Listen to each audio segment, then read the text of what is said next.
Hi guys, it's me again. Nandito nga pala kami ngayon sa Loki guys para mag-imbita sa kanila dahil birthday ng anak ko. Let's go.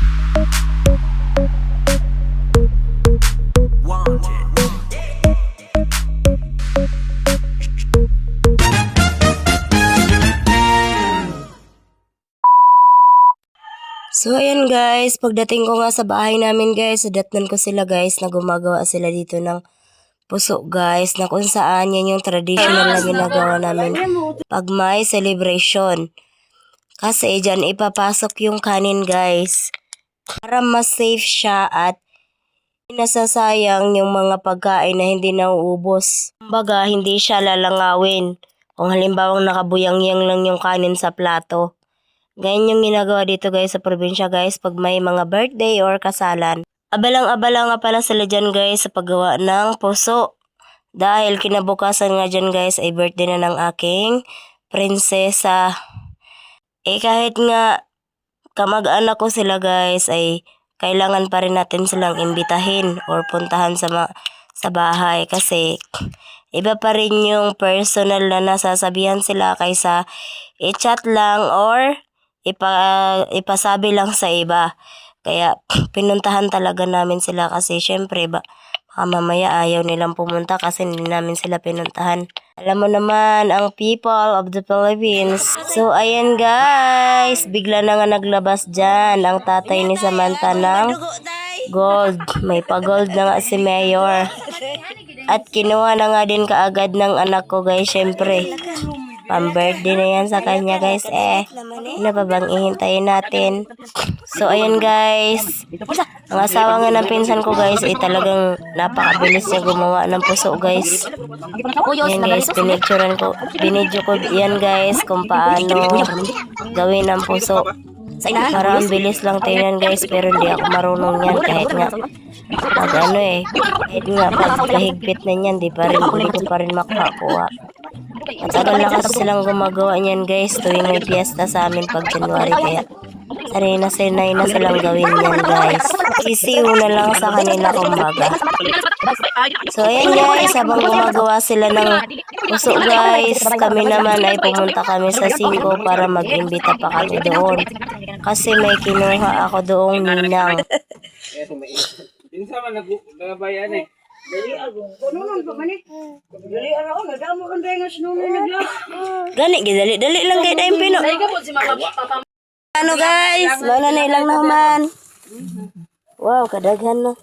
Ila day nang pahugtanan di. Puko kay mamo pahugot. Ang ulo man gid on. Sa naman in town. Kasi guys no ni mula. Gina na mo matok. Samantha. Tulungan mo gid mo unahon kay di man mugot way mauusik.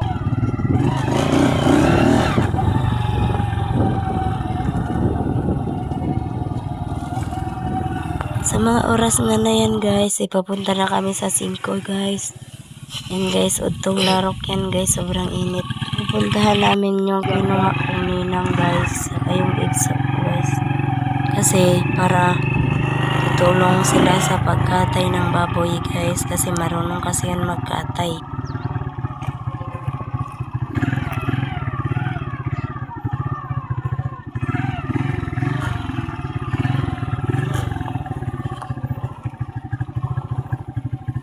Hinay, basta kanunay. Muna gani. Hello guys.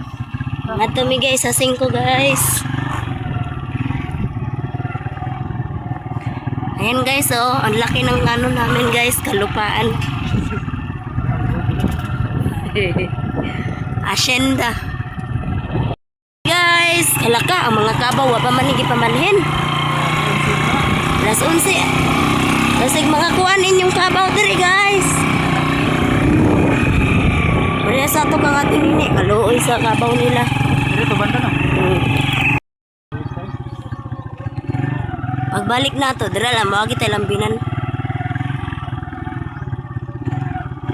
Depan ni. Dara ayan, balay nilang marimar be, lambinan. Kana oh.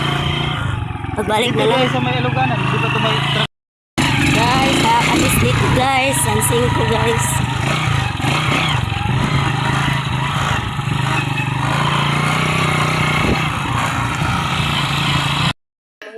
Guys, mano nang ilang hinimong puso guys oh. Ta, isa ka kuan. Ang hambag ni mo hindi. Isa ka kuan ang ilang gihimo. Basket.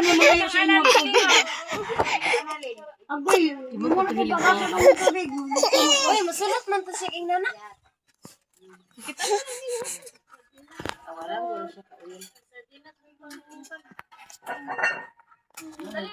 Agi pa man naman mingit to di gani ha. Ingat to gani ko yung agi ko kang gamay niya kay wa may tao. Na, naon sa baka nga. Pagkagabi nga niyan guys ay naglagay na sila guys sa bigas sa puso guys kasi para pagkakinabukasan guys isa lang na lang kinabukasan guys sasaingin na yung bigas guys na nasa puso. So yun guys, binigyan nga rin si Samantha ng 2 manok ni Papa pang pa-birthday niya. Pagkatapos na nila guys maglagay sa puso guys, natulog na sila guys kasi kinabukasan maaga na namang mag-prepare sa mga ingredients guys. Pinatulog ko na nga sila sa pom guys, buti na lang din at may pom kami kasi hindi pa kami nakapagpa-flooring sa bahay. Tas ayan guys, pagka madaling araw guys, tulong-tulong naman guys sa paghanda ng mga lamas. Tapos sila Papa guys, nagkatay na ng baboy. Pinagtulungan na rin nilang katayin yung baboy guys. Anuhan na nila guys ng mainit na tubig. Yung iba gumagamit guys ng kutsara para magtanggal ng balat. Tas si Papa guys, kay kuko lang yung ginamit niya guys. Panis. Nabgab niya lang yan guys. Tas nagamit din sila dyan guys ng kutsilyo. Tas yung iba naman nagamit ng blade. Tas umaga na nga guys, di pa rin sila tapos ng mga lamas. Marami-rami din kasi guys yung lamas guys. Sa mga pinalihog. Tulong-tulungan na lang nila guys para matapos na kaagad. Iyag kinoanay.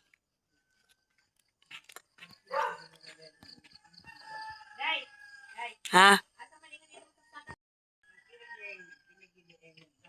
Ang itom na ko katong kan tatay ang bulaw.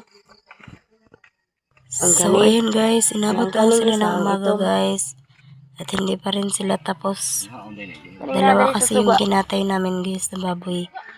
Yung isa gagawing lechon, tas yung isa yun yung lutuin ng iba-ibang putahe. Tas kinabukasan nga nyan guys, ay busy na ang mga person guys, nagtulong-tulong na sa mga gawain guys. At syempre bago ang lahat guys, kakain na muna kami guys ng pinakopsan or yung lamang loob guys kasi gugutom na kami guys. Para may lakas kami pag gawa pa ng mga iba pang gawain. Tas hanggang dito na lang muna guys ang aking video kasi mahaba na. See you on my next video guys. May part 2 pa to guys or part 3. Mahaba na kasi masyado guys.